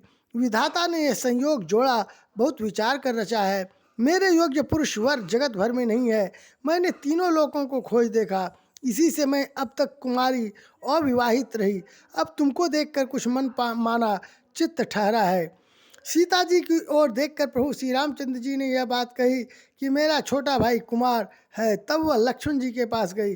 लक्ष्मण जी उसे शत्रु की बहन समझकर और प्रभु की ओर देखकर कोमल वाणी से बोले, हे सुंदरी सुन, मैं तो उनका दास हूँ, मैं पराधीन हूँ, अतः तुम्हें शुभिता सुख न होगा। प्रभु समर्थ हैं, कौशलपुर के राजा हैं, वे जो कुछ करें उन्हें सब फपता है। सेवक सुख चाहे, भिखारी सम्मान चाहे, व्यसनी जिसे जुए शराब आदि का व्यसन हो, धन और व्यभिचारी शुभगति चाहे, लोभी यश चाहे और अभिमानी चारों फल अर्थ धर्म काम मोक्ष चाहे, तो ये सब प्राणी आकाश को दूह कर दूध लेना चाहते हैं, अर्थात असंभव बात को संभव करना चाहते हैं। वह लौटकर फिर श्री राम जी के पास आई। प्रभु ने फिर उसे लक्ष्मण जी के पास भेज दिया। लक्ष्मण जी ने कहा, तुम्हें वही वरेगा जो लज्जा को तीन तोड़कर अर्थात प्रतिज्ञा करके त्याग देगा, अर्थात जो निपट निर्लज्ज होगा। तब वह खिसियाई हुई क्रुद्ध होकर श्री राम जी के पास गई और उसने अपना भयंकर रूप प्रकट किया। सीता जी को भयभीत देखकर श्री रघुनाथ जी ने लक्ष्मण जी को इशारा देकर कहा। लक्ष्मण जी ने बड़ी फुर्ती से उसको बिना नाक कान की कर दिया, मानो उसके हाथ रावण को चुनौती दी हो। बिना नाक कान के वह विकराल हो गई। उसके शरीर से रक्त इस प्रकार बहने लगा मानो काले पर्वत से गेरू की धारा बह रही हो। वह विलाप करती हुई खरदूषण के पास गई और बोली, हे भाई, तुम्हारे पौरुष वीरता को धिक्कार है, तुम्हारे बल को धिक्कार है। उन्होंने पूछा। तब शूर्पणखा ने सब समझा कर कहा। सब सुनकर राक्षसों ने सेना तैयार की। राक्षस समूह झुंड के झुंड दौड़े, मानो पंखधारी काजल के पर्वतों का झुंड हो। वे अनेकों प्रकार की सवारियों पर चढ़े हुए तथा अनेकों आकार सूरतों के हैं। वे अपार हैं और अनेकों प्रकार के असंख्य भयानक हथियार धारण किए हुए हैं। उन्होंने नाक कान कटी हुई और मंगल रूपिणी शूर्पणखा को आगे कर लिया। अनगिनत भयंकर अपशकुन हो रहे हैं, परंतु मृत्यु के वश होने के कारण वे सब के सब उनको कुछ गिनते ही नहीं। गरजते हैं, ललकारते हैं और आकाश में उड़ते हैं। सेना देखकर योद्धा लोग बहुत ही हर्षित होते हैं। कोई कहता है, दोनों भाइयों को जीता ही पकड़ लो, पकड़कर मार डालो और स्त्री को छीन लो। आकाश मंडल धूल से भर गया तब श्री राम जी ने लक्ष्मण जी को बुलाकर उनसे कहा, राक्षसों की भयानक सेना आ गई है, जानकी जी को लेकर तुम पर्वत की कंदरा में चले जाओ, सावधान रहना। प्रभु श्री रामचंद्र जी के वचन सुनकर लक्ष्मण जी हाथ में धनुष बाण लिए श्री सीता जी सहित चले। शत्रुओं की सेना समीप चली आई है, यह देखकर श्री राम जी ने हंसकर कठिन धनुष को चढ़ाया। कठिन धनुष चढ़ाकर सिर पर जटा का जूड़ा बांधते हुए प्रभु कैसे शोभित हो रहे हैं, जैसे मरकत बनी पन्ने के पर्वत पर करोड़ों बिजलियों से दो सांप लड़ रहे हों। कमर में तरकश कसकर, विशाल भुजाओं में धनुष लेकर और बाण सुधार कर प्रभु श्री रामचंद्र जी राक्षसों की ओर देख रहे हैं। मानो मतवाले हाथियों के समूह को आता देखकर सिंह उनकी ओर ताक रहा हो। पकड़ो पकड़ो पुकारते हुए राक्षस योद्धा बाघ छोड़कर बड़ी तेजी से दौड़े हुए आए और उन्होंने श्री राम जी को चारों ओर से घेर लिया। जैसे बाल सूर्य उदयकालीन सूर्य को अकेला देखकर मंदेह नामक दैत्य घेर लेते हैं। सौंदर्य माधुर्य निधि प्रभु श्री राम जी को देखकर राक्षसों की सेना थकित रह गई, वे उन पर बाण नहीं छोड़ सके। मंत्री को बुलाकर खरदूषण ने कहा, यह राजकुमार कोई मनुष्यों का भूषण है। जितने भी नाग असुर देवता मनुष्य और मुनि हैं, उनमें से हमने ना जाने कितने ही देखे और जीते और मार डाले हैं, पर हे सब भाइयों सुनो, हमने जन्म भर में ऐसी सुंदरता कहीं नहीं देखी। यद्यपि इन्होंने हमारी बहन को कुरूप कर दिया, तथापि ये अनुपम पुरुष वध करने योग्य नहीं है। छिपाई हुई अपनी स्त्री हमें तुरंत दे दो और दोनों भाई जीते जी घर लौट जाओ। मेरा यह कथन तुम लोग उसे सुनाओ और उसका वचन उत्तर सुनकर शीघ्र आओ। दूतों ने जाकर यह संदेश श्री रामचंद्र जी से कहा। उसे सुनते ही श्री रामचंद्र जी मुस्कुराकर बोले, हम क्षत्रिय हैं, वन में शिकार करते हैं और तुम्हारे सरीखे दुष्ट पशुओं को तो ढूंढते ही फिरते हैं। हम बलवान शत्रु को देखकर नहीं डरते, लड़ने को आवे तो एक बार तो हम काल से भी लड़ सकते हैं। यद्यपि हम मनुष्य हैं, परंतु दैत्य कुल का नाश करने वाले और मुनियों की रक्षा करने वाले हैं। हम बालक हैं, परंतु हैं दुष्टों को दंड देने वाले। यदि बल न हो तो घर लौट जाओ। संग्राम में पीठ दिखाने वाले किसी को मैं नहीं मारता। रन में चढ़ाकर कपट चतुराई करना और शत्रु पर कृपा करना, दया दिखाना तो बड़ी भारी कायरता है। दूतों ने लौटकर तुरंत सब बातें कहीं, जिन्हें सुनकर खरदूषण का हृदय अत्यंत जल उठा। खरदूषण का हृदय जल उठा। तब उन्होंने कहा, पकड़ लो, कैद कर लो। यह सुनकर भयानक राक्षस योद्धा बाण धनुष तोमर शक्ति शांग सूल बर्छी कृपान कटार परिघ और फरसा धारण किए हुए दौड़ पड़े। प्रभु श्री राम जी ने पहले धनुष का बड़ा कठोर घोर और भयानक टंकार किया, जिसे सुनकर राक्षस बहरे और व्याकुल हो गए। उस समय उन्हें कुछ भी होश न रहा। फिर वे शत्रु को बलवान जानकर सावधान होकर दौड़े और श्री रामचंद्र जी के ऊपर बहुत प्रकार के अस्त्र शस्त्र बरसाने लगे। श्री रघुवीर जी ने उनके हथियारों को तिल के समान टुकड़े टुकड़े करके काट डाला। फिर धनुष को कान तक तान कर अपने तीर छोड़े। तब भयानक बाण ऐसे चले मानो फुफकारते हुए बहुत से सर्प जा रहे हैं। श्री रामचंद्र जी संग्राम में क्रुद्ध हुए और अत्यंत तीक्ष्ण बाण चले।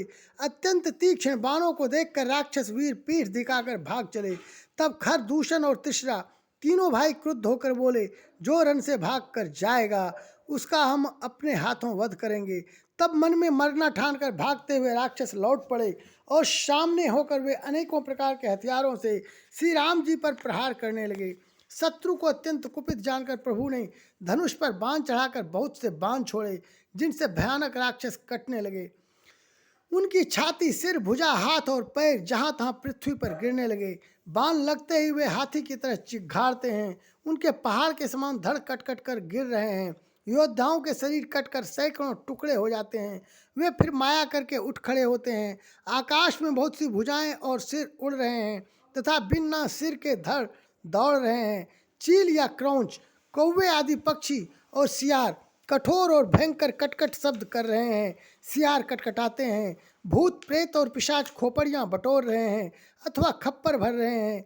वीर वैताल खोपड़ियों पर ताल दे रहे हैं और योगिनियाँ नाच रही हैं। श्री रघुवीर के प्रचंड बाण योद्धाओं के वक्षस्थल, भुजा और सिरों के टुकड़े टुकड़े कर डालते हैं। उनके धड़ जहाँ तहाँ गिर पड़ते हैं, फिर उठते और लड़ते हैं और पकड़ो पकड़ो का भयंकर शब्द करते हैं। आतड़ियों की एक छोर को पकड़कर गीध उड़ते हैं और उन्हीं का दूसरा छोर हाथ से पकड़कर पिशाच दौड़ते हैं। ऐसा मालूम होता है मानो संग्राम रूपी नगर के निवासी बहुत से बालक पतंग उड़ा रहे हों। अनेकों योद्धा मारे और पछाड़े गए। बहुत से जिनके हृदय विदीर्ण हो गए हैं पड़े कराह रहे हैं। अपनी सेना को व्याकुल देखकर तीसरा और खरदूषण आदि योद्धा श्री राम जी की ओर मुड़े। अनगिनत राक्षस क्रोध करके बाण, शक्ति, तोमर, फरसा, शूल और कृपाण एक ही बार में श्री रघुवीर पर छोड़ने लगे। प्रभु ने पल भर में शत्रुओं के बाणों को काट कर ललकार कर उन पर अपने बाण छोड़े। सब राक्षस सेनापतियों के हृदय में 10-10 बाण मारे। योद्धा पृथ्वी पर गिर पड़ते हैं, फिर उठकर भिड़ते हैं, मरते नहीं। बहुत प्रकार की अतिशय माया रचते हैं। देवता यह देखकर डरते हैं कि प्रेत राक्षस 14,000 हैं और अयोध्यानाथ श्री राम जी अकेले हैं। देवता और मुनियों को भयभीत देखकर माया के स्वामी प्रभु ने एक बड़ा कौतुक किया, जिससे शत्रुओं की सेना एक दूसरे को राम रूप देखने लगी और आपस में ही युद्ध करके लड़ मरी। सब यही राम है, इसे मारो। इस प्रकार राम राम कहकर शरीर छोड़ते हैं और निर्वाण मोक्ष पद पाते हैं। कृपा निधान श्री राम जी ने यह उपाय करके क्षण भर में शत्रुओं को मार डाला। देवता हर्षित होकर फूल बरसाते हैं, आकाश में नगाड़े बज रहे हैं। फिर वे सब स्तुति कर करके अनेकों विमानों पर सुशोभित हुए चले गए। जब श्री रघुनाथ जी ने युद्ध में शत्रुओं को जीत लिया तथा देवता, मनुष्य और मुनि सबके भय नष्ट हो गए, तब लक्ष्मण जी सीता जी को ले आए। चरणों में पड़ते हुए उनको प्रभु ने प्रसन्नता पूर्वक उठाकर हृदय से लगा लिया। सीता जी श्री राम जी के श्याम और कोमल शरीर को परम प्रेम के साथ देख रही हैं, नेत्र अघाते नहीं हैं। इस प्रकार पंचोटी में बसकर श्री रघुनाथ जी देवताओं और मुनियों को सुख देने वाले चरित्र करने लगे। खरदूषण का विध्वंस देखकर शूर्पणखा ने जाकर रावण को भड़काया। वह बड़ा क्रोध करके वचन बोली, तूने देश और खजाने की सुधि ही भुला दी। शराब पी लेता है और दिन रात पड़ा सोता रहता है। तुझे खबर नहीं है कि शत्रु तेरे सिर पर खड़ा है। नीति के बिना राज्य और धर्म के बिना धन प्राप्त करने से, भगवान को समर्पण किए बिना उत्तम कर्म करने से और विवेक उत्पन्न किए बिना विद्या पढ़ने से परिणाम में श्रम ही हाथ लगता है। विषयों के संग से सन्यासी, बुरी सलाह से राजा, मान से ज्ञान, मदिरापान से लज्जा, नम्रता के बिना नम्रता न होने से प्रीति और मद अहंकार से गुणवान शीघ्र ही नष्ट हो जाते हैं। इस प्रकार नीति मैंने सुनी है। शत्रु, रोग, अग्नि, पाप, स्वामी और सर्प को छोटा करके नहीं समझना चाहिए। ऐसा कहकर शूर्पणखा अनेक प्रकार से विलाप करके रोने लगी। रावण की सभा के बीच वह व्याकुल होकर पड़ी हुई बहुत प्रकार से रो रो कर कह रही है कि अरे दशग्रीव, तेरे जीते जी मेरी क्या ऐसी दशा होनी चाहिए। शूर्पणखा के वचन सुनते ही सभासद अकुला उठे। उन्होंने शूर्पणखा की बाँह पकड़कर उसे उठाया और समझाया। लंकापति रावण ने कहा, अपनी बात तो बता, किसने तेरे नाक कान काट लिए। वह बोली, अयोध्या के राजा दशरथ के पुत्र, जो पुरुषों में सिंह के समान हैं, वन में शिकार खेलने आए हैं। मुझे उनकी करनी ऐसी समझ पड़ी है कि वे पृथ्वी को राक्षसों से रहित कर देंगे। जिनकी भुजाओं का बल पाकर हे दशमुख मुनि लोग वन में निर्भय होकर विचरने लगे हैं। वे देखने में तो बालक हैं, पर हैं काल के समान। वे परम धीर, श्रेष्ठ धनुर्धर और अनेकों गुणों से युक्त हैं। दोनों भाइयों का बल और प्रताप अतुलनीय है। वे दुष्टों के वध करने में लगे हैं और देवता तथा मुनियों को सुख देने वाले हैं।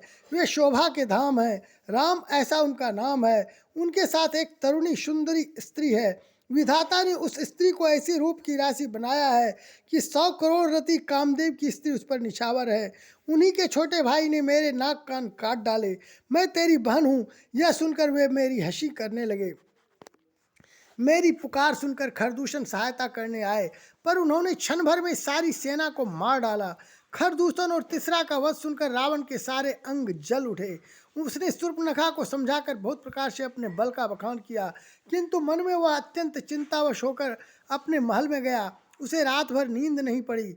वह मन ही मन विचार करने लगा, देवता, मनुष्य, असुर, नाग और पक्षियों में कोई ऐसा नहीं जो मेरे सेवक को भी पा सके। खरदूषण तो मेरे ही समान बलवान थे। उन्हें भगवान के सिवा और कौन मार सकता है। देवताओं को आनंद देने वाले और पृथ्वी का भार हरण करने वाले भगवान ने ही यदि अवतार लिया है, तो मैं जाकर उनसे हठपूर्वक वैर करूंगा और प्रभु के बाण के आघात से प्राण छोड़कर भवसागर से तर जाऊंगा। इस तामस शरीर से भजन तो होगा नहीं। अतएव मन, वचन और कर्म से यही दृढ़ निश्चय है, और यदि वे मनुष्य रूप कोई राजकुमार होंगे तो उन दोनों को रण में जीतकर उनकी स्त्री को हर लूंगा। यूँ विचार कर रावण रथ पर चढ़कर अकेला ही वहाँ चला जहाँ समुद्र के तट पर मारीच रहता था। शिव जी कहते हैं कि हे पार्वती, यहाँ श्री रामचंद्र जी ने जैसी युक्ति रची वह सुंदर कथा सुनो। लक्ष्मण जी जब कंदमूल फल लेने के लिए वन में गए, तब अकेले में कृपा और सुख के समूह श्री रामचंद्र जी हंसकर जानकी जी से बोले, हे प्रिय, हे सुंदर पातिव्रत धर्म का पालन करने वाली सुशीले, सुनो, मैं अब कुछ मनोहर मनुष्य लीला करूंगा। इसलिए जब तक मैं राक्षसों का नाश करूं, तब तक तुम अग्नि में निवास करो।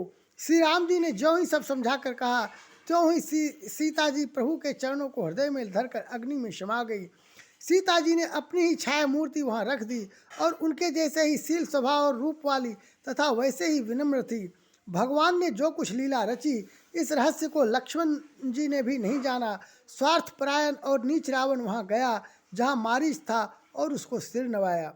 नीच का झुकना नम्रता भी अत्यंत दुखदायी होता है, जैसे अंकुश, धनुष, सांप और बिल्ली का झुकना। हे भवानी, दुष्ट की मीठी वाणी भी उसी प्रकार भय देने वाली होती है जैसे बिना ऋतु के फूल। तब मारीच ने उसकी पूजा करके आदरपूर्वक बात पूछी, हे तात, आपका मन किस कारण इतना अधिक व्यग्र है और आप अकेले आए हैं? भाग्यहीन रावण ने सारी कथा अभिमान सहित उसके सामने कही और फिर कहा, तुम छल करने वाले कपट मृग बनो, जिस उपाय से मैं उस राजवधू को हर लाऊं। तब उसने मारीच ने कहा, हे दस्यु सुनिए, वह मनुष्य रूप में चराचर के ईश्वर हैं। हे तात, उनसे वैर न कीजिए। उन्हीं के मारने से मरना और उनके जिलाने से जीना होता है। सबका जीवन मरण उन्हीं के अधीन है। यही राजकुमार मुनि विश्वामित्र के यज्ञ की रक्षा के लिए गए थे। उस समय श्री रघुनाथ जी ने बिना फल का बाण मुझे मारा था, जिससे मैं क्षण भर में 100 योजन पर आ गिरा। उनसे वैर करने में भलाई नहीं है। मेरी दशा तो भृंगी के कीड़े की सी हो गई है। अब मैं जहाँ तहाँ श्री राम लक्ष्मण दोनों भाइयों को ही देखता हूँ। और हे तात, यदि वे मनुष्य हैं तो भी बड़े सूरवीर हैं। उनसे विरोध करने में पूरा न पड़ेगा, सफलता नहीं मिलेगी। जिसने ताड़का और सुबाहु को मारकर शिव जी का धनुष तोड़ दिया और खर, दूषण और तिसरा का वध कर डाला, ऐसा प्रचंड बलि भी कहीं मनुष्य हो सकता है? अतः अपने कुल की कुशल विचार कर आप घर लौट जाइए। यह सुनकर रावण जल उठा और उसने बहुत सी गालियां दी, दुर्वचन कहे, कहा, अरे मूर्ख, तू गुरु की तरह मुझे ज्ञान सिखाता है? बता तो, संसार में मेरे समान योद्धा कौन है? तब मारीच ने हृदय में अनुमान किया कि शस्त्री, शस्त्रधारी, मर्मी, भेद जानने वाला, समर्थ स्वामी, मूर्ख, धनवान, वैद्य, भाट, कवि और रसोइया, इन 9 व्यक्तियों से विरोध वैर करने में कल्याण कुशल नहीं होता। जब मारीच ने दोनों प्रकार से अपना मरण देखा, तब उसने श्री रघुनाथ जी की शरण तकी, अर्थात उनकी शरण जाने में ही कल्याण समझा। सोचा कि उत्तर देते ही ना ही करते ही यह अभागा मुझे मार डालेगा, फिर श्री रघुनाथ जी के बाण लगने से ही क्यों न मरूं। हृदय में ऐसा समझकर वह रावण के साथ चला। श्री राम जी के चरणों में उसका अखंड प्रेम है। उसके मन में इस बात का अत्यंत हर्ष है कि आज मैं अपने परम स्नेही श्री राम जी को देखूंगा। किंतु उसने यह हर्ष रावण को नहीं जनाया। वह मन ही मन सोचने लगा, अपने परम प्रियतम को देखकर नेत्रों को सफल करके सुख पाऊंगा। जानकी जी सहित और छोटे भाई लक्ष्मण जी सहित कृपा निधान श्री राम जी के चरणों में मन लगाऊंगा, जिनका क्रोध भी मोक्ष देने वाला है और जिनकी भक्ति उन अवश्य किसी के वश में न होने वाले स्वतंत्र भगवान को भी वश में करने वाली है। आहा, वे ही आनंद के समुद्र श्रीहरि अपने हाथों से बाण संधान कर मेरा वध करेंगे। धनुष बाण धारण किए मेरे पीछे पीछे पृथ्वी पर पकड़ने के लिए दौड़ते हुए प्रभु को मैं फिर फिर कर देखूंगा। मेरे समान धन्य दूसरा कोई नहीं है। जब रावण उस वन के जिस वन में श्री रघुनाथ जी रहते थे निकट पहुंचा, तब मारीच कपट मृग बन गया। वह अत्यंत ही विचित्र था, कुछ वर्णन नहीं किया जा सकता। सोने का शरीर मणियों से जड़कर बनाया था। सीता जी ने उस परम सुंदर हिरण को देखा, जिसके अंग अंग की छटा अत्यंत मनोहर थी। वे कहने लगी कि हे देव, हे कृपालु रघुवीर, सुनिए, इस मृग की छाल बहुत ही सुंदर है। जानकी जी ने कहा, हे सत्य प्रतिज्ञ प्रभु, इसको मारकर इसका चमड़ा ला दीजिए। तब श्री रघुनाथ जी मारीच के कपट मृग बनने का सब कारण जानते हुए भी देवताओं का कार्य बनाने के लिए हर्षित होकर उठे। हिरण को देखकर श्री राम जी ने कमर में फेंटा बांधा और हाथ में धनुष लेकर उस पर सुंदर दिव्य बाण चढ़ाया। फिर प्रभु ने लक्ष्मण जी को समझाकर कहा, हे भाई, वन में बहुत से राक्षस फिरते हैं। तुम बुद्धि और विवेक के द्वारा बल और समय का विचार करके सीता की रखवाली करना। प्रभु को देखकर मृग भाग चला। श्री रामचंद्र भी धनुष चढ़ाकर उसके पीछे दौड़े। वेद जिनके विषय में नेति नेति कहकर रह जाते हैं और शिव जी भी जिन्हें ध्यान में नहीं पाते, अर्थात जो मन और वाणी से नितांत परे हैं, वही श्री राम जी माया से बने हुए मृग के पीछे दौड़ रहे हैं। वह कभी निकट आ जाता है और फिर दूर भाग जाता है, कभी तो प्रकट हो जाता है और कभी छिप जाता है। इस प्रकार प्रकट होता और छिपता हुआ तथा बहुतेरे छल करता हुआ वह प्रभु को दूर ले गया। तब श्री रामचंद्र जी ने तक कर निशाना साध कर कठोर बाण मारा, जिसके लगते ही वह घोर शब्द करके पृथ्वी पर गिर पड़ा। पहले लक्ष्मण जी का नाम लेकर उसने पीछे मन में श्री राम जी का स्मरण किया। प्राण त्याग करते समय उसने अपना राक्षसी शरीर प्रकट किया और प्रेम सहित श्री राम जी का स्मरण किया। सुजान सर्वज्ञ श्री राम जी ने उसके हृदय के प्रेम को पहचान कर उसे वह गति अपना परम पद दी जो मुनियों को भी दुर्लभ है। देवता बहुत से फूल बरसा रहे हैं और प्रभु के गुणों की गाथाएं स्तुतियां गा रहे हैं कि श्री रघुनाथ जी ऐसे दीनबंधु हैं कि उन्होंने असुर को भी अपना परम पद दे दिया। दुष्ट मारीच को मारकर श्री रघुवीर तुरंत लौट पड़े, हाथ में धनुष और कमर में तरकस शोभा दे रहा है। इधर जब श्री सीता जी ने दुख भरी वाणी मरते समय मारीच की हा लक्ष्मण की आवाज़ सुनी तो वह बहुत ही भयभीत होकर लक्ष्मण जी से कहने लगी, तुम शीघ्र जाओ, तुम्हारे भाई बड़े संकट में है। लक्ष्मण जी ने हंसकर कहा, हे माता सुनो, जिनके भ्रुकुटी विलास भौं के इशारे मात्र से सारी सृष्टि का लय प्रलय हो जाता है, वे श्री राम जी क्या कभी स्वप्न में भी संकट में पड़ सकते हैं। इस पर जब सीता जी कुछ मर्म वचन हृदय में चुभने वाले वचन कहने लगी, तब भगवान की प्रेरणा से लक्ष्मण जी का मन भी चंचल हो उठा। वे सीता जी को वन और दिशाओं के देवताओं को सौंप कर वहाँ चले जहाँ रावण रूपी चंद्रमा के लिए राहु रूप श्री राम जी थे। रावण शूना मौका देखकर यति सन्यासी के वेश में श्री सीता जी के समीप आया, जिसके डर से देवता और दैत्य तक इतना डरते हैं कि रात को नींद नहीं आती और दिन में भरपेट अन्न नहीं खाते। वही 10 सिर वाला रावण कुत्ते की तरह इधर उधर ताकता हुआ भड़िहाई चोरी के लिए चला। सूना पाकर कुत्ता चुपके से बर्तन भाड़ों में मुंह डालकर कुछ चुरा ले जाता है, उसे भड़िहाई कहते हैं। काक भुसुंडी जी कहते हैं कि हे गरुड़ जी, इस प्रकार कुमार्ग पर पैर रखते ही शरीर में तेज तथा बुद्धि एवं बल का लेश भी नहीं रह जाता।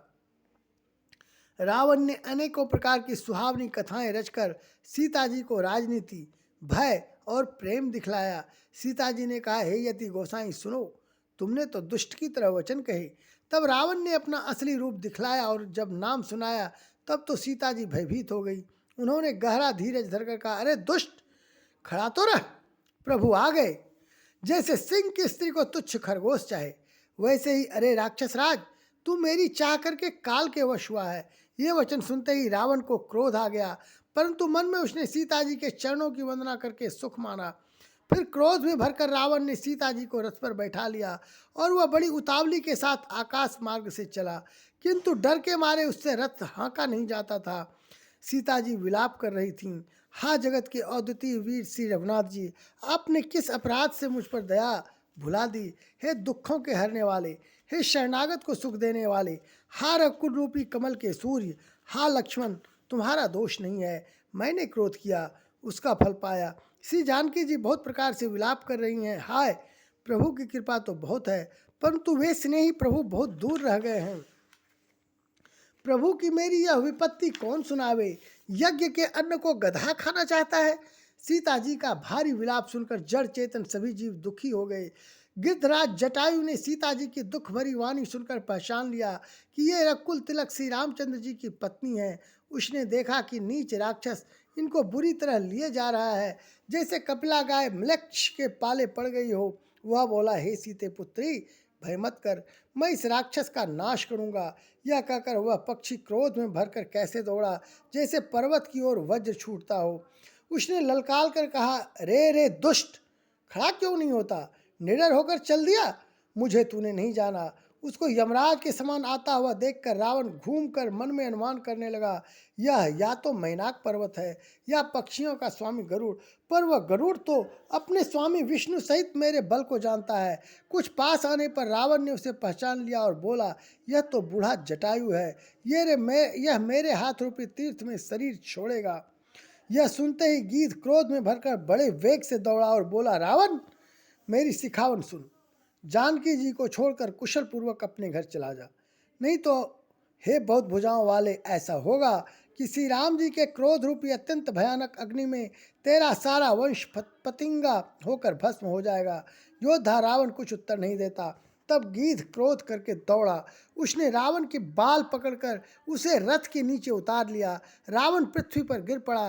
गीध सीता जी को एक ओर बैठाकर फिर लौटा और चोंचों से मार मार कर रावण के शरीर को विदीर्ण कर डाला। इससे उसे एक घड़ी के लिए मूर्छा हो गई। तब खिसियाए हुए रावण ने क्रोध युक्त होकर अत्यंत भयानक कटार निकाली और उससे जटायु के पंख काट डाले। पक्षी जटायु श्री राम जी की अद्भुत लीला का स्मरण करके पृथ्वी पर गिर पड़ा। सीता जी को फिर रथ पर चढ़ाकर रावण बड़ी उतावली के साथ चला। उसे भय कम न था। सीता जी आकाश में विलाप करती हुई जा रही हैं, मानो व्याध के वश में पड़ी हुई जाल में फंसी हुई कोई भयभीत हिरनी हो। पर्वत पर बैठे हुए बंदरों को देखकर सीता जी ने हरिनाम लेकर वस्त्र डाल दिया। इस प्रकार वह सीता जी को ले गया और उन्हें अशोक वन में जा रखा। सीता जी को बहुत प्रकार से भय और प्रीति दिखलाकर जब वह दुष्ट हार गया, तब उन्हें यत्न करा के सब व्यवस्था ठीक करा के अशोक वृक्ष के नीचे रख दिया। जिस प्रकार कपट मृग के साथ श्री राम जी दौड़ चले थे, उसी छवि को हृदय में रखकर वे हरिनाम राम नाम रटती रहती हैं। इधर श्री रघुनाथ जी ने छोटे भाई लक्ष्मण जी को आते देखकर वाह्य रूप में बहुत चिंता की और कहा, हे भाई, तुमने जानकी जी को अकेली छोड़ दिया और मेरी आज्ञा का उल्लंघन कर यहाँ चले आए। राक्षसों के झुंड वन में फिरते रहते हैं। मेरे मन में ऐसा आता है कि सीता आश्रम में नहीं है। छोटे भाई लक्ष्मण जी ने श्री राम जी के चरण कमलों को पकड़कर हाथ जोड़कर कहा, हे नाथ, मेरा कुछ भी दोष नहीं है। लक्ष्मण जी सहित प्रभु श्री राम जी वहाँ गए जहाँ गोदावरी के तट पर उनका आश्रम था। आश्रम को जानकी जी से रहित देखकर श्री राम जी साधारण मनुष्य की भांति व्याकुल और दीन दुखी हो गए।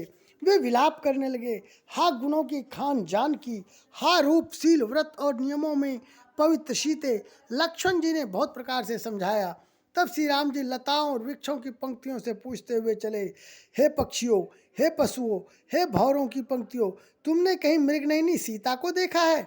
खंजन, तोता, कबूतर, हिरन, मछली, भौरों का समूह, प्रवीण, कोयल, कुंदकली, अनार, बिजली, कमल, शरद का चंद्रमा और नागिनी, वरुण का पास, कामदेव का धनुष, हंस, गज और सिंह, ये सब आज अपनी प्रशंसा सुन रहे हैं। बेल, सुवर्ण और केला हर्षित हो रहे हैं। इनके मन में जरा भी शंका और संकोच नहीं है। हे जानकी सुनो, तुम्हारे बिना ये सब आज ऐसे हर्षित हैं मानो राज पा गए हैं। अर्थात तुम्हारे अंगों के सामने ये सब तुच्छ, अपमानित और लज्जित थे। आज तुम्हें ना देखकर ये अपनी शोभा के अभिमान में फूल रहे हैं। तुमसे यह अनख स्पर्धा कैसे सही जाती है? हे प्रिय, तुम शीघ्र ही प्रकट क्यों नहीं होती?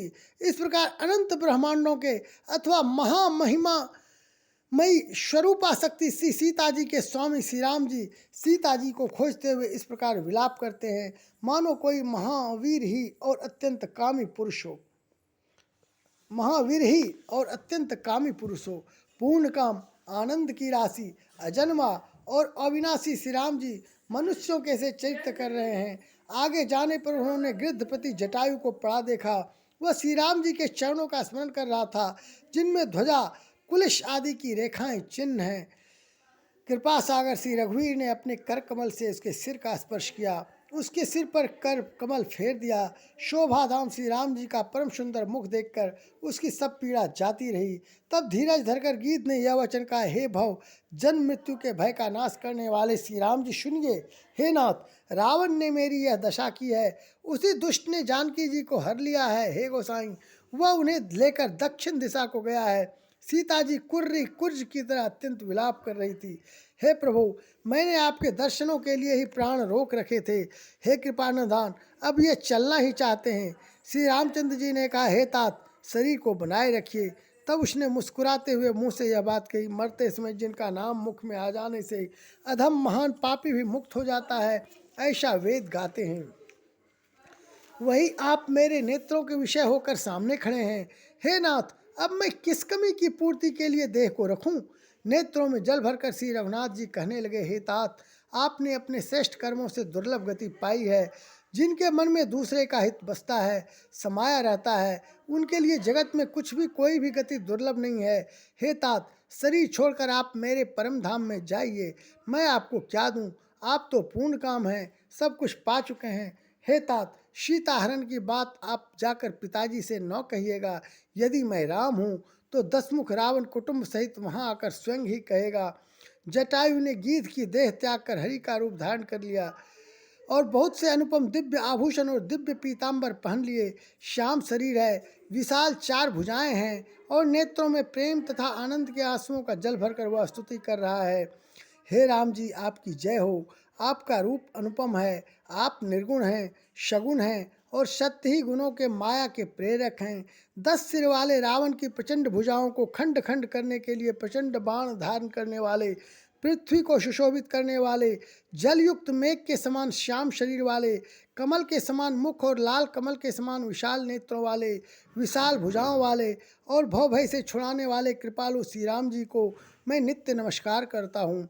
आप अपरिमित बल वाले हैं, अनादि, अजन्मा, अव्यक्त, निराकार, एक अगोचर, अलक्ष्य, गोविंद, वेद वाक्यों द्वारा जानने योग्य, इंद्रियों से अतीत, जन्म मरण, सुख दुख, हर्ष शोक आदि द्वंद्वों को हरने वाले, विज्ञान की घनमूर्ति और पृथ्वी के आधार हैं तथा जो संत राम मंत्र को जपते हैं उन अनंत सेवकों के मन को आनंद देने वाले हैं। उन निष्काम प्रिय निष्काम जनों के प्रेमी अथवा उन्हें प्रिय तथा काम आदि दुष्टों दुष्ट वृत्तियों के दल का दलन करने वाले श्री राम जी को मैं नित्य नमस्कार करता हूँ। जिनको स्तुतियाँ निरंजन माया से परे ब्रह्म व्यापक निर्विकार और जन्म रहित कहकर गान करती हैं, मुनि जिन्हें ध्यान ज्ञान वैराग्य और योग आदि अनेक साधन करके पाते हैं, वही करुणाकंद शोभा के समूह स्वयं श्री भगवान प्रकट होकर जड़ चेतन समस्त जगत को मोहित कर रहे हैं। मेरे हृदय कमल के भ्रमर रूप उनके अंग अंग में बहुत से कामदेवों की छवि शोभा पा रही है, जो अगम और सुगम हैं, निर्मल स्वभाव हैं, विषम और सम हैं और सदा शीतल शांत है। मन और इंद्रियों को सदा वश में करते हुए योगी बहुत साधन करने पर जिन्हें देख पाते हैं, वे तीनों लोकों के स्वामी रमा निवास श्री राम जी निरंतर अपने दासों के वश में रहते हैं। वे ही मेरे हृदय में निवास करें, जिनकी पवित्र कीर्ति आवागमन को मिटाने वाली है। अखंड भक्ति का वर मांगकर गिद्धराज जटायु श्री हरि के परम धाम को चला गया। श्री रामचंद्र जी ने उसकी दाह कर्म आदि सारी क्रियाएं यथा योग्य अपने हाथों से की। श्री रघुनाथ जी अत्यंत कोमल चित्त वाले, दीन दयालु और बिना ही कारण कृपालु हैं। गीध पक्षियों में भी अथम पक्षी और मांसाहारी था, उसको भी वह दुर्लभ गति दी जिसे योगी जन मांगते रहते हैं। शिव जी कहते हैं, हे पार्वती सुनो, वे लोग अभागे हैं जो भगवान को छोड़कर विषयों से अनुराग करते हैं। फिर दोनों भाई सीता जी को खोजते हुए आगे चले। वे वन की सघनता देखते जाते हैं। वह सघन वन लताओं और वृक्षों से भरा है, उसमें बहुत से पक्षी, मृग, हाथी और सिंह रहते हैं। श्री राम जी ने रास्ते में आते हुए कबंध राक्षस को मार डाला। उसने अपने शाप की सारी बात कही। वह बोला, दुर्वासा जी ने मुझे शाप दिया था, अब प्रभु के चरणों को देखने से वह पाप मिट गया। श्री राम जी ने कहा, हे गंधर्व सुनो, मैं तुम्हें कहता हूँ, ब्राह्मण कुल से द्रोह करने वाला मुझे नहीं सुहाता। मन, वचन और कर्म से कपट छोड़कर जो भूदेव ब्राह्मणों की सेवा करता है, मुझ समेत ब्रह्मा शिव आदि सब देवता उसके वश में हो जाते हैं। शाप देता हुआ, मारता हुआ और कठोर वचन कहता हुआ भी ब्राह्मण पूजनीय है, ऐसा संत कहते हैं। शील और गुण से हीन भी ब्राह्मण पूजनीय है, गुणगणों से युक्त और ज्ञान में निपुण भी शूद्र पूजनीय नहीं है। श्री राम जी ने अपना धर्म भागवत धर्म कहकर उसे समझाया। अपने चरणों में प्रेम देखकर वह उनके मन को भाया। तदंतर श्री रघुनाथ जी के चरण कमलों में सिर नवाकर वह अपनी गति गंधर्व का स्वरूप पाकर आकाश में चला गया। उदार श्री राम जी उसे गति देकर सबरी जी के आश्रम में पधारे। सबरी जी ने श्री रामचंद्र जी को घर में आए देखा। तब मुनि मतंग जी के वचनों को याद करके उनका मन प्रसन्न हो गया। कमल सदृश नेत्र और विशाल भुजा वाले, सिर पर जटाओं का मुकुट और हृदय पर वनमाला धारण किए हुए सुंदर सांवले और गोरे दोनों भाइयों के चरणों में सबरी जी लिपट पड़ी। वे प्रेम में मग्न हो गई। मुख से वचन नहीं निकलता, बार बार चरण कमलों में सिर नवा रही हैं। फिर उन्होंने जल लेकर आदरपूर्वक दोनों भाइयों के चरण धोए और फिर उन्हें सुंदर आसनों पर बैठाया। उन्होंने अत्यंत रसीले और स्वादिष्ट कंद मूल और फल लाकर श्री राम जी को दिए। प्रभु ने बार बार प्रशंसा करके उन्हें प्रेम सहित खाया। फिर वे हाथ जोड़कर आगे खड़ी हो गईं। प्रभु को देखकर उनका प्रेम अत्यंत बढ़ गया। उन्होंने कहा, मैं किस प्रकार आपकी स्तुति करूं? मैं नीच जाति की और अत्यंत मूढ़ बुद्धि हूं, जो अधम से भी अधम है। स्त्रियां उनमें भी अत्यंत अधम है, और उनमें भी हे पाप नाशन मैं मंद बुद्धि हूँ। श्री रघुनाथ जी ने कहा, हे भामिनी, मेरी बात सुन।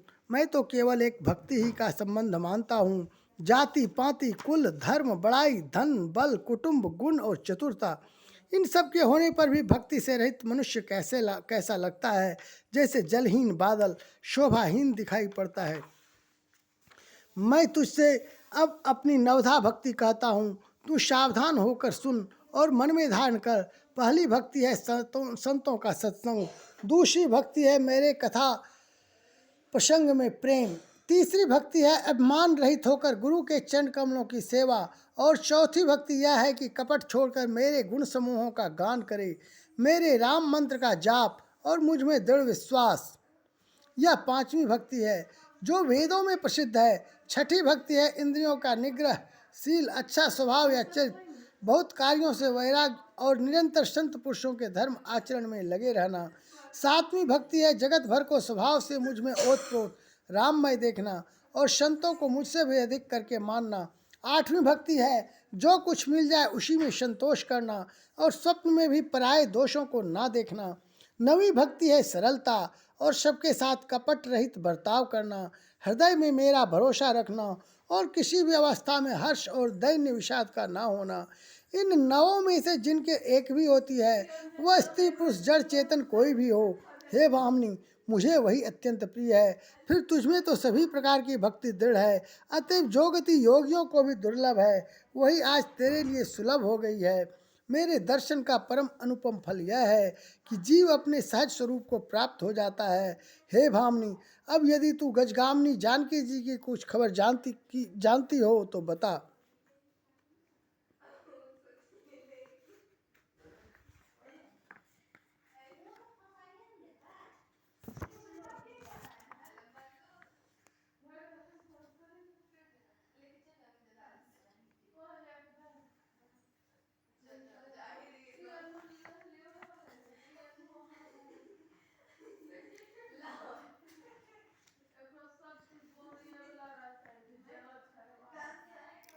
सबरी ने कहा, हे रघुनाथ जी, आप पंपा नामक सरोवर को जाइए, वहाँ आपकी सुग्रीव से मित्रता होगी। हे देव, हे रघुवीर, वह सब हाल बताएगा। हे धीर बुद्धि, आप सब जानते हुए भी मुझसे पूछते हैं। बार बार प्रभु के चरणों में सिर नवाकर प्रेम सहित उसने सब कथा सुनाई। सब कथा कहकर भगवान के मुख के दर्शन कर हृदय में उनके चरण कमलों को धारण कर लिया और योगाग्नि से देह को त्याग कर जलाकर वह उस दूर हरिपद में लीन हो गई जहाँ से लौटना नहीं होता। तुलसीदास जी कहते हैं कि अनेकों प्रकार के कर्म, अधर्म और बहुत से मत, ये सब शोकप्रद हैं। हे मनुष्यों, इनका त्याग कर दो और विश्वास करके श्री राम जी के चरणों में प्रेम करो। जो नीच जाति की और पापों की जन्मभूमि थी, ऐसी स्त्री को भी जिन्होंने मुक्त कर दिया। अरे महादुर्बुद्धि मन, तू ऐसे प्रभु को भूलकर सुख चाहता है। श्री रामचंद्र ने उस वन को भी छोड़ दिया और वे आगे चले। दोनों भाई अतुलनीय, बलवान और मनुष्यों में सिंह के समान हैं। प्रभु विरही की तरह विषाद करते हुए अनेकों कथाएं और संवाद कहते हैं। हे लक्ष्मण, जरा वन की शोभा तो देखो, इसे देखकर किसका मन क्षुब्ध नहीं होगा। पक्षी और पशुओं के समूह सभी स्त्री सहित हैं, मानो वो मेरी निंदा कर रहे हैं। हमें देखकर जब डर के मारे हिरणों के झुंड भागने लगते हैं, तब हिरनियाँ उनसे कहती हैं, तुमको भय नहीं है, तुम तो साधारण हिरणों से पैदा हुए हो, अतः तुम आनंद करो। ये तो सोने का हिरण खोजने आए हैं। हाथी हथनियों को साथ लगा लेते हैं। वे मानो मुझे शिक्षा देते हैं कि स्त्री को कभी अकेली नहीं छोड़ना चाहिए। भली भांति चिंतन करते हुए शास्त्र को भी बार बार देखते रहना चाहिए। अच्छी तरह सेवा किए हुए राजा को वश में नहीं समझना चाहिए, और स्त्री को चाहे हृदय में ही क्यों न रखा जाए, परंतु युवती, स्त्री, शास्त्र और राजा किसी के वश में नहीं रहते।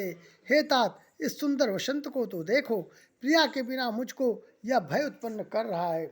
मुझे विरह से व्याकुल, बलहीन और बिल्कुल अकेला जानकर कामदेव ने वन, भौरों और पक्षियों को साथ लेकर मुझ पर धावा बोल दिया।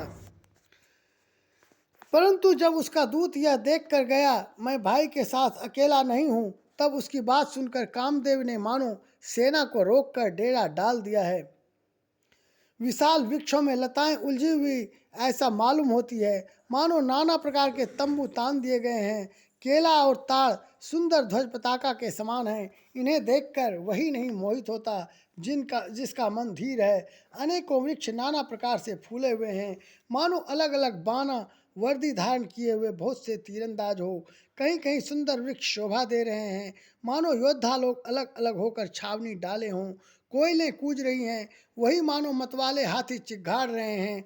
ढेक और महोख पक्षी मानो ऊंट और खच्चर हैं। मोर चकोर तोते कबूतर और हंस मानो सब सुंदर ताज़ा अरबी घोड़े हैं। तीतर और बटेर पैदल सिपाहियों के झुंड हैं।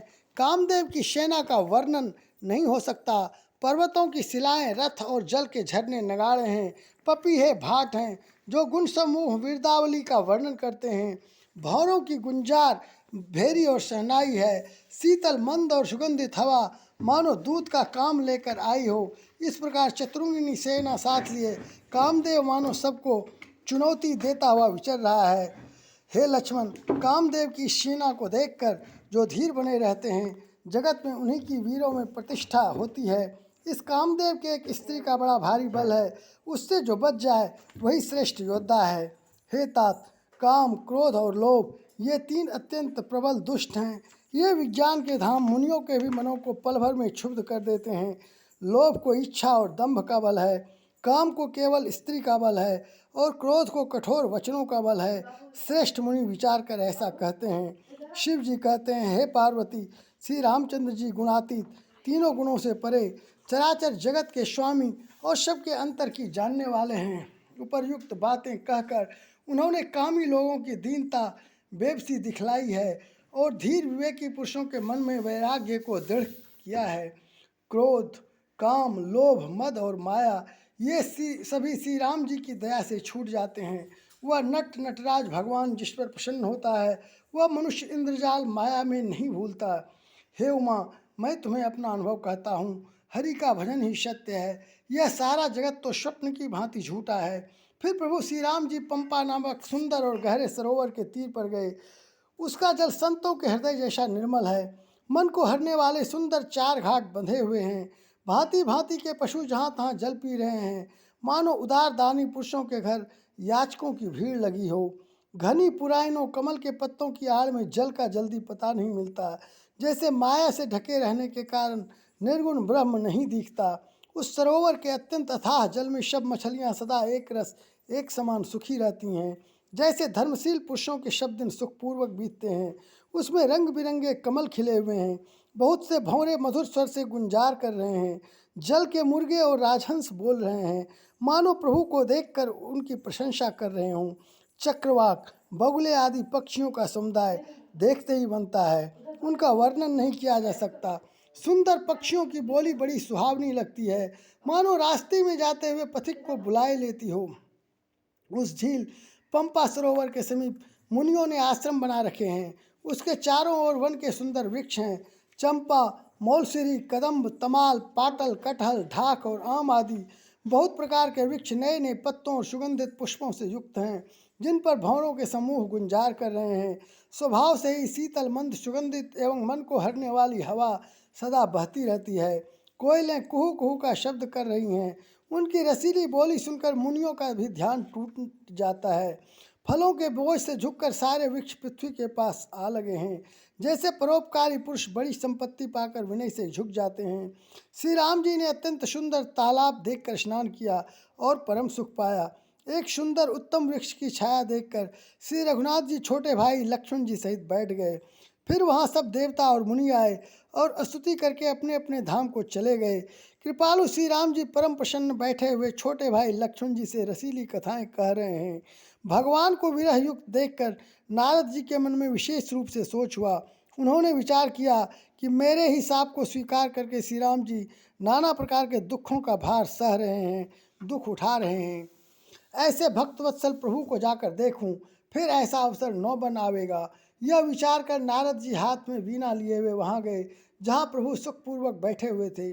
वे कोमल वाणी से प्रेम के साथ बहुत प्रकार से बखान बखान कर रामचरित का गान करते हुए चले आ रहे थे। दंडवत करते देखकर श्री रामचंद्र जी ने नारद को उठा लिया और बहुत देर तक हृदय से लगाए रखा। फिर स्वागत कुशल पूछकर पास बैठा लिया। लक्ष्मण जी ने आदर के साथ उनके चरण धोए, बहुत प्रकार से विनती करके और प्रभु को मन में प्रसन्न जानकर तब नारद जी कमल के समान हाथों को जोड़कर वचन बोले, हे स्वभाव से ही उदार श्री रघुनाथ जी सुनिए, आप सुंदर अगम और सुगम वर के देने वाले हैं। हे स्वामी, मैं एक वर मांगता हूँ, वह मुझे दीजिए। यद्यपि आप अंतर्यामी होने के नाते सब जानते ही हैं। श्री राम जी ने कहा, हे मुनि, तुम मेरा स्वभाव जानते ही हो। क्या मैं अपने भक्तों से कोई भी कुछ छिपाव करता हूँ? मुझे ऐसी कौन सी वस्तु प्रिय लगती है जिसे हे मुनि श्रेष्ठ तुम नहीं मांग सकते? मुझे भक्त के लिए कुछ भी अधेय नहीं है, ऐसा विश्वास भूलकर भी मत छोड़ो। तब नारद जी हर्षित होकर बोले, मैं ऐसा वर मांगता हूँ, यह धृष्टता करता हूँ। यद्यपि प्रभु के अनेकों नाम हैं और वेद कहते हैं कि वह सब एक से एक बढ़कर हैं, तो भी हे नाथ, राम नाम सब नामों से बढ़कर हो और पाप रूपी पक्षियों के समूह के लिए यह वधिक के समान हो। आपकी भक्ति पूर्णिमा की रात्रि है, उसमें राम नाम यही पूर्ण चंद्रमा होकर और अन्य सब नाम तारागण होकर भक्तों के हृदय रूपी कमल निर्मल आकाश में निवास करें। कृपा सागर श्री रघुनाथ जी ने मुनि से एवं वस्तु ऐसा ही हो कहा। तब नारद जी ने मन में अत्यंत हर्षित होकर प्रभु के चरणों में मस्तक नवाया। श्री रघुनाथ जी को अत्यंत प्रसन्न जानकर नारद जी फिर कोमल वाणी बोले, हे राम जी, हे रघुनाथ जी सुनिए, जब आपने अपनी माया को प्रेरित करके मुझे मोहित किया था, तब मैं विवाह करना चाहता था। हे प्रभु, आपने मुझे किस कारण विवाह नहीं करने दिया? प्रभु बोले, हे मुनि सुनो, मैं तुम्हें हर्ष के साथ कहता हूँ कि जो समस्त आशा भरोसा छोड़कर केवल मुझको ही भजते हैं, मैं सदा उनकी वैसे ही रखवाली करता हूँ जैसे माता बालक की रक्षा करती है। छोटा बच्चा जब दौड़कर आग और सांप को पकड़ने जाता है तो वहाँ माता उसे अपने हाथों अलग करके बचा लेती है। सयाना हो जाने पर उस पुत्र पर माता प्रेम तो करती है, परंतु पिछली बात नहीं रहती, अर्थात मातृपरायण शिशु की तरह फिर उसको बचाने की चिंता नहीं करती, क्योंकि वह माता पर निर्भर न कर अपनी रक्षा आप करने लगता है। ज्ञानी मेरे प्रौढ़ सयाने पुत्र के समान है और तुम्हारे जैसा अपने बल का मान न करने वाला सेवक मेरे शिशु पुत्र के समान है। मेरे सेवक को केवल मेरा ही बल रहता है और उसे ज्ञानी को अपना बल होता है, पर काम क्रोध रूपी शत्रु तो दोनों के लिए हैं। भक्त के शत्रुओं को मारने की जिम्मेवारी मुझ पर रहती है, क्योंकि वह मेरे परायण होकर मेरा ही बल मानता है, परंतु अपने बल को मानने वाले ज्ञानी के शत्रुओं का नाश करने की जिम्मेवारी मुझ पर नहीं है। ऐसा विचार कर पंडित जन बुद्धिमान लोग मुझको ही भजते हैं। वे ज्ञान प्राप्त होने पर भक्ति को नहीं छोड़ते। काम क्रोध लोभ और मद आदि मोह अज्ञान की प्रबल सेना है। इनमें माया रूपनी माया की साक्षात मूर्ति स्त्री तो अत्यंत दारुण दुख देने वाली है। हे मुनि सुनो, पुराण वेद और संत कहते हैं कि मोह रूपी वन को विकसित करने के लिए स्त्री वसंत ऋतु के समान है। जब तप नियम रूपी संपूर्ण जल के स्थानों को स्त्री ग्रीष्म रूप होकर सर्वथा शोख लेती है। काम क्रोध मद और मत्सर डाह आदि मेढक हैं। इनको वर्षा ऋतु होकर हर्ष प्रदान करने वाली एकमात्र यही स्त्री है। बुरी वासनाएं कुमुदों के समूह हैं, उनको सदैव सुख देने वाली यह शरद ऋतु है। समस्त धर्म कमलों के झुंड हैं। यह नीच विषयजन्य सुख देने वाली स्त्री हिम ऋतु होकर उन्हें जला डालती है। फिर ममता रूपी जवास का समूह वन स्त्री रूपी शिशिर ऋतु को पाकर हरा भरा हो जाती है। पाप रूपी उल्लुओं के समूह के लिए यह स्त्री सुख देने वाली घोर अंधकारमयी रात्रि है। बुद्धि बल शील और सत्य ये सब मछलियां हैं और उनको फंसाकर नष्ट करने के लिए स्त्री बंसी के समान है। चतुर पुरुष ऐसा कहते हैं। युवती स्त्री अवगुणों के मूल पीड़ा देने वाली और सब दुखों की खान है। इसलिए हे मुनि, मैंने जी में ऐसा जानकर तुमको विवाह करने से रोका था। श्री रघुनाथ जी के सुंदर वचन सुनकर मुनि का शरीर पुलकित हो गया और नेत्र प्रेमाश्रुओं के जल से भर आए। वे मन ही मन कहने लगे, कहो तो किस प्रभु की ऐसी रीति है जिसका सेवक पर इतना ममत्व और प्रेम हो? जो मनुष्य भ्रम को त्याग कर ऐसे प्रभु को नहीं भजते, वे ज्ञान के कंगाल दुर्बुद्धि और अभागे हैं। फिर नारद मुनि आदर सहित बोले, हे विज्ञान विशारद श्री राम जी सुनिए। हे रघुवीर, हे भव भय जन्म मरण के भय का नाश करने वाले मेरे नाथ, अब कृपा कर संतों के लक्षण कहिए। श्री राम जी ने कहा, हे मुनि सुनो, मैं संतों के गुणों को कहता हूँ जिनके कारण मैं उनके वश में रहता हूँ। वे संत काम क्रोध लोभ मोह मद और मत्सर इन छह विकारों दोषों को जीते हुए पाप रहित कामना रहित, निश्चल, स्थिर बुद्धि, अकिंचन, सर्वत्यागी, बाहर भीतर से पवित्र, सुख के धाम, असीम ज्ञानवान, इच्छा रहित, मिताहारी, सत्यनिष्ठ, कवि, विद्वान, योगी, सावधान, दूसरों को मान देने वाले, अभिमान रहित, धैर्यवान, धर्म के ज्ञान और आचरण में अत्यंत निपुण, गुणों के घर, संसार के दुखों से रहित और संदेहों से सर्वथा छूटे हुए होते हैं। मेरे चरण कमलों को छोड़कर उनको न देह ही प्रिय होती है न घर ही। कानों से अपने गुण सुनने में सकुचाते हैं, दूसरे के गुण सुनने से विशेष हर्षित होते हैं। सम और शीतल हैं, न्याय का कभी त्याग नहीं करते, सरल स्वभाव होते हैं और सभी से प्रेम रखते हैं। वे जप तप व्रत दम संयम और नियम में रत रहते हैं और गुरु गोविंद था ब्राह्मणों के चरणों में प्रेम रखते हैं। उनमें श्रद्धा, क्षमा, मैत्री, दया, मुदिता, प्रसन्नता और मेरे चरणों में निष्कपट प्रेम होता है तथा वैराग्य, विवेक, विनय, विज्ञान, परमात्मा के तत्व का ज्ञान और वेद पुराण का यथार्थ ज्ञान रहता है। वे दंभ, अभिमान और मद कभी नहीं करते और भूलकर भी कुमार्ग पर पैर नहीं रखते। सदा मेरी लीलाओं को गाते सुनते हैं और बिना ही कारण दूसरों के हित में लगे रहने वाले होते हैं। हे मुनि सुनो, संतों के जितने गुण हैं उनको सरस्वती और वेद भी नहीं कह सकते, शेष और शारदा भी नहीं कह सकते। यह सुनते ही नारद जी ने श्री राम जी के चरण कमल पकड़ लिए। दीनबंधु कृपालु प्रभु ने इस प्रकार अपने सिर मुख से अपने भक्तों के गुण कहे। भगवान के चरणों में बार बार सिर नवाकर नारद जी ब्रह्मलोक को चले गए। तुलसीदास जी कहते हैं कि वे पुरुष धन्य हैं जो सब आशा छोड़कर केवल श्रीहरि के रंग में रंग गए हैं। जो लोग रावण के शत्रु श्री राम जी का पवित्र यश गावेंगे और सुनेंगे, वे वैराग्य, जप और योग के बिना ही श्री राम जी की दृढ़ भक्ति पावेंगे। युवती स्त्रियों का शरीर दीपक की लौ के समान है। हे मन, तू उसका पतिंगा न बन। काम और मद को छोड़कर श्री रामचंद्र जी का भजन कर और सदा सत्संग कर। मास पारायण 22वां विश्राम। श्रीमद् रामचरितमानस सकल कली कलुष विध्वंस ने तृतीय सोपान। कलयुग के संपूर्ण पापों को विध्वंस करने वाले श्री रामचरितमानस का यह तीसरा सोपान। अरण्य कांड। श्री राम जय राम, जय जय राम। श्री